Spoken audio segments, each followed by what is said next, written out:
Implicaciones de la memoria visoespacial y fonológica en la heterogeneidad clínica del trastorno por déficit de atención con hiperactividad TDAH.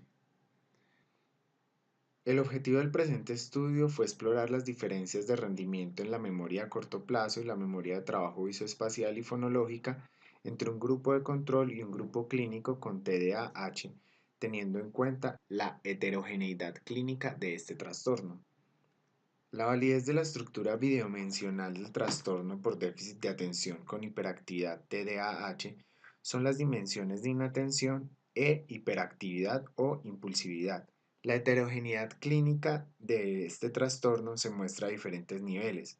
Numerosos son los autores que han sugerido que esta afección en el funcionamiento de los procesos ejecutivos lo que subyace a las dificultades propias del TDAH. Esto constituye el endofenotipo cognitivo del TDAH, asociado a menudo con la corteza prefrontal y particularmente en su porción dorsolateral, pero la afectación en la función ejecutiva no es una condición necesaria para tener este trastorno. Numerosos estudios sugieren que el déficit central de las funciones ejecutivas en el TDAH se relaciona con la memoria de trabajo. Esta proporciona el almacenamiento temporal y la manipulación de la información necesaria para tareas cognitivas complejas, tales como la comprensión del lenguaje, el aprendizaje y el razonamiento. La memoria de trabajo se compone de dos subsistemas de dominio específico encargados de medir el almacenamiento temporal de la información. Uno es el bucle fonológico y el otro es la agenda visoespacial. El bucle fonológico tiene como función el almacenamiento temporal y el repaso de la información verbal, y la agenda visoespacial sería responsable del almacenamiento temporal y del repaso de la información visoespacial. Estos son coordinados y supervisados por el Ejecutivo Central en la memoria de trabajo.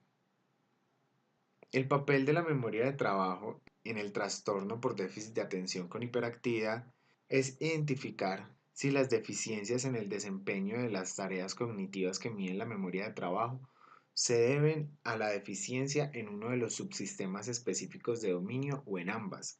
Si esta deficiencia es el resultado de un déficit más generalizado relacionado con el deterioro del ejecutivo central, es decir, con el mantenimiento y la manipulación de la información. En este sentido, se sugiere que un mayor déficit en la memoria de trabajo fonológica en el TDAH. Otros estudios sugieren que las deficiencias de mayor magnitud se localizarían en la memoria de trabajo visoespacial.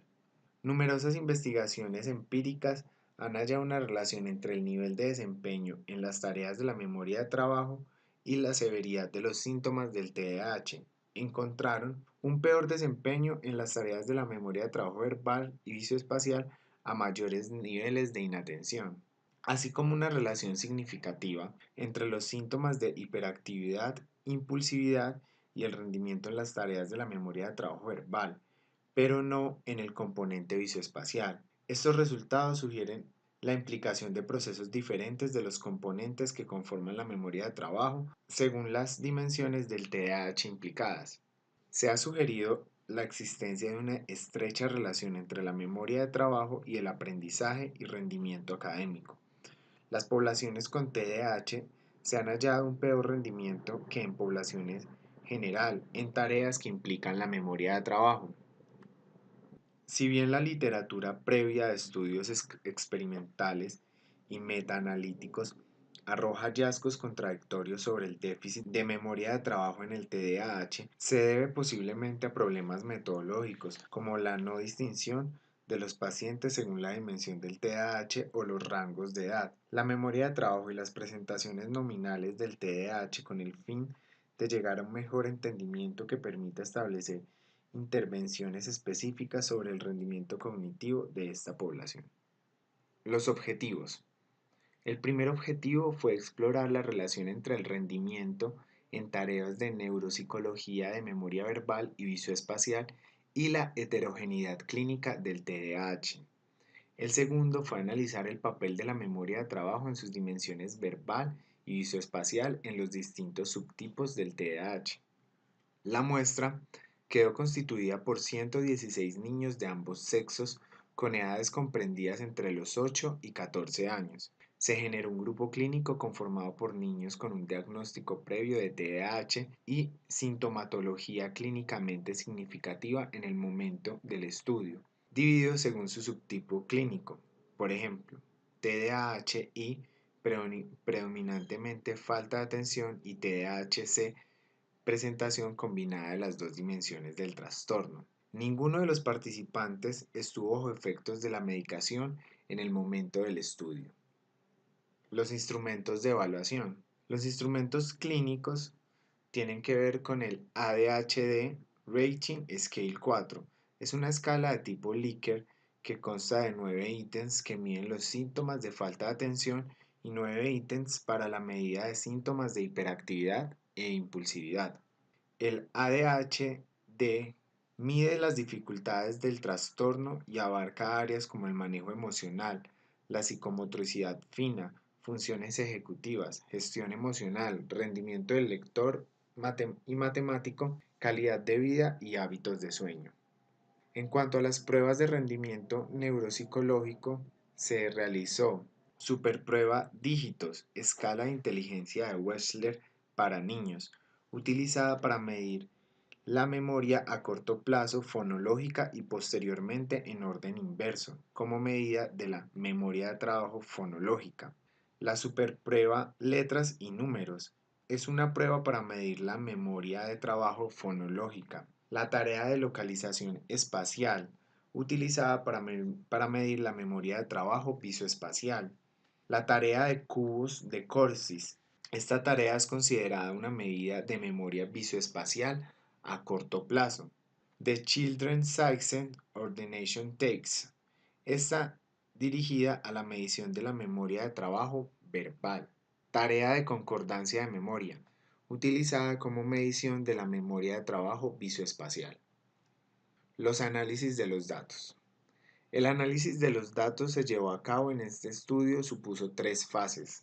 La primera, se llevaron a cabo análisis de Kolmogorov-Smirnov para contrastar la normalidad de la distribución de los datos diferenciados entre los grupos de control y clínico, así como pruebas de Levenet para evaluar la igualdad de las varianzas.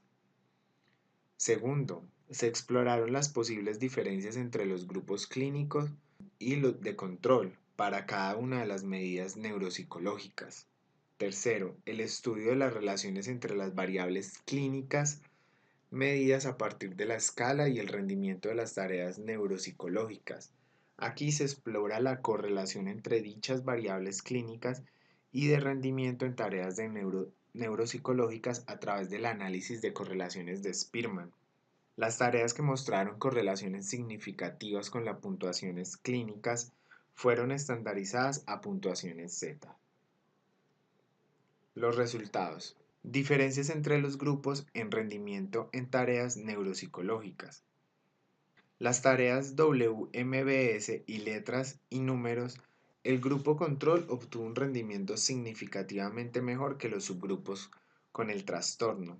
El grupo clínico obtuvo un peor rendimiento respecto al grupo control en las tareas WBS, utilizadas como medida de la memoria de trabajo visoespacial, y letras y números. En las otras tareas no hubo diferencias significativas. Relaciones entre las dimensiones del TDAH y el rendimiento en las tareas neuropsicológicas. Aquí no existieron correlaciones significativas entre los grupos. Discusión. En primer lugar, el grupo control mostró un desempeño en memoria de trabajo fonológica y visoespacial por encima del TDAH inatento y combinado. El 88% de los sujetos con el trastorno obtuvieron un rendimiento malo en la memoria de trabajo, sugiriendo que el índice de memoria de trabajo del WISC-IB puede servir como marcador del trastorno. Sin embargo, las diferencias de rendimiento en memoria de trabajo fonológica se limitaron a la ejecución de la prueba de letras y números, hallando una ejecución similar entre el TDAH y el grupo de control en las pruebas de dígitos inversos. No se evidenciaron una relación causal entre el grado de inatención e hiperactividad manifiesto en individuos con TDAH y el desempeño en medidas de memoria de trabajo. Estos resultados contradictorios podrían ser resultado de la variabilidad metodológica utilizada en las distintas investigaciones. Tercero, existen limitaciones en el estudio. La más significativa de ellas es que las mediciones de la memoria de trabajo que se han llevado a cabo corresponden a pruebas de laboratorio con un bajo valor ecológico. Estudios recientes han indicado la necesidad de medir las funciones ejecutivas en niños con TDAH, incluyendo también las escalas de observación tanto por parte de la familia como de la escuela. Cuarto, para futuras investigaciones deberían llevarse a cabo una medición más pormenorizada de las funciones ejecutivas relativas a la memoria de trabajo. Quinto, otra limitación del estudio es la ausencia de comorbilidad del TDAH que puede moderar las relaciones establecidas en este estudio. Sexto, a pesar de que los sujetos estaban sin medicamento al menos 24 horas antes de la recogida de datos de las pruebas de rendimiento, se desconoce el alcance que podría tener el consumo de la medicación del TDAH a largo plazo. Conclusión. En este estudio se aporta evidencia empírica a la hipótesis que define que los niños y niñas con un diagnóstico de TDAH tendrían un rendimiento significativamente peor que sus semejantes sin el diagnóstico del trastorno.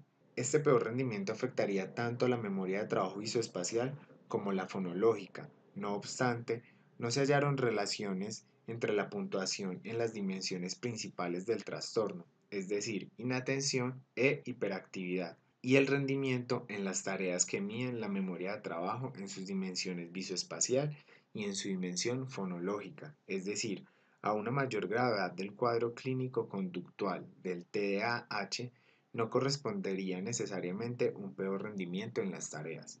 Además, estos resultados sugieren que la incorporación de medidas de memoria de trabajo dentro de los protocolos de evaluación del TDAH podría resultar de potencial utilidad clínica en el proceso diagnóstico del trastorno. Gracias.